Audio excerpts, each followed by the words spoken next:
জয়গুরু, সবাইকে জয়গুরু। বন্দে পুরুষোত্তমম। পরম পূজ্যপাদ শ্রী শ্রী বরদা বললেন, প্রতিদিন নাম করতে। নাম ছাড়া কিন্তু তিনি থাকতে নিষেধ করলেন। কারণ নামই হচ্ছে আমাদের জীবনে বাঁচা বাড়ার মরকজ। নাম যদি আমাদের না থাকে শরীরে, আমরা যখন এই যে জন্ম নিই তখন কিন্তু নাম থাকেই। কারণ নাম না থাকলে একটা প্রাণী কখনো সৃষ্টি হতে পারে না। তাহলে সবাই বলবে, তাহলে এত পশু পাখি সবাই যে জন্ম দিচ্ছে, হ্যাঁ, ঈশ্বরের আশীর্বাদ, ঈশ্বরের দয়া, ঈশ্বরের নামে। এই তাদের ভাষা হয়তো আমরা বুঝি না, সেসব বোঝার ক্ষমতা আমাদের নেই, কিন্তু তারাও ঈশ্বরের সৃষ্ট জীব। তারা নিজে নিজে কখনো জন্মায় না, জন্মাতে পারে না। ঈশ্বর যদি তার প্রকৃতিতে এদেরকে না নিয়ে আসতেন। অতএব নাম সবার সঙ্গে থাকে। কারণ শ্রী শ্রী ঠাকুর বললেন, নাম ও নামই অভেদ। অতএব সেই যেই নাম, সেই কৃষ্ণ ভজ নিষ্ঠা করি। নামেরও মধ্যে আছেন আপনি শ্রীহরি।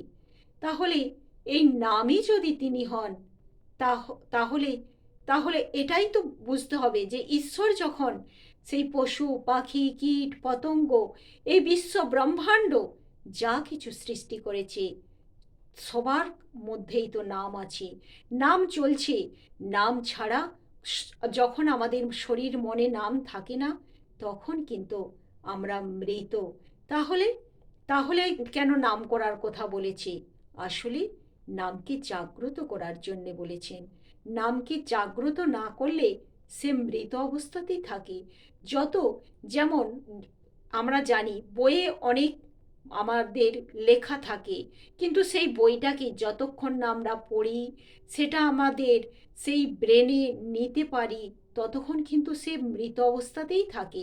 বইয়ে থাকলে তো হবে না, তাকে পড়তে হবে, তাকে হৃদয়ঙ্গম করতে হবে, লিখতে হবে, তবে না আমি বুঝতে পারবো, জানতে পারবো। ঠিক একইভাবে নামও কিন্তু তাই। নামকে যত আমরা নাম করব, শ্রী শ্রী বরদা বলছেন যে অনেকে বলে যে শ্রী শ্রী ঠাকুর তো চলাফেরায় নাম করতে বলেছেন, চলাফেরায় নাম করলেই হবে, বসে নাম না করলেও হবে। শ্রী শ্রী বরদা বললেন যে না, আমি তা মনে করি না। ঠাকুর দুরকমই করতে বলেছেন, মন্ত্র সাধনও করতে বলেছেন উষানিশায়, আর চলাফেরায় জপ করার কোথাও বলেছেন। অতএব বসে নাম করতেই হবে। এই নাম করলে কি হয়, আমাদের ব্রেন কোষগুলো কিন্তু শক্তিশালী হয়ে ওঠে। কোথায় কি করতে হবে না করতে হবে আমরা কিন্তু সেটা বুঝতে পারি। অনেক কিছু বিপদ আগে থেকে কিন্তু টের পাওয়া যায় এই নামের মাধ্যমে। কারণ আজ্ঞাচক্রে প্রথমেই শ্রী শ্রী ঠাকুর আমাদের, আমরা জানি যে এই যে আমাদের 6টা চক্র আছে, সেখানে কিন্তু মানে আজ্ঞাচক্র পর্যন্ত, সেখানে শ্রী শ্রী ঠাকুর প্রথমেই কিন্তু আমাদের নামধ্যানের কথা বললেন আজ্ঞাচক্রে। তিনি মূলাধারে নাম জপের কথা বললেন না। কারণ ওই জায়গায় আমাদের আজ্ঞাচক্র মানে আদেশ নেমে আসে, ঈশ্বরের আদেশ নেমে আসে। নাম যত করব, করতে করতে কোথায় কি করতে হবে না করতে হবে সবই কিন্তু তিনি বুঝিয়ে দেন, বলে দেন তখন।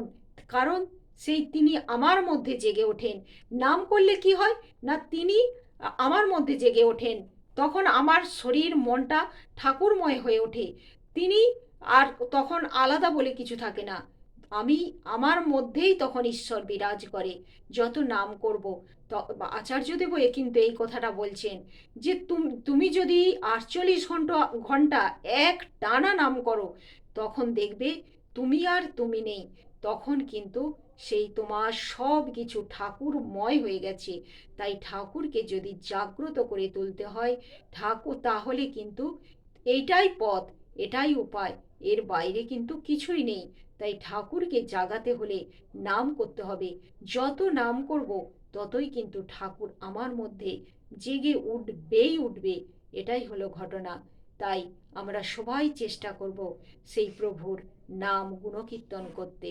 তো এই হলো আজকের আমার আলোচনা। জয়গুরু, সবাইকে জয়গুরু। বন্দে পুরুষোত্তমম।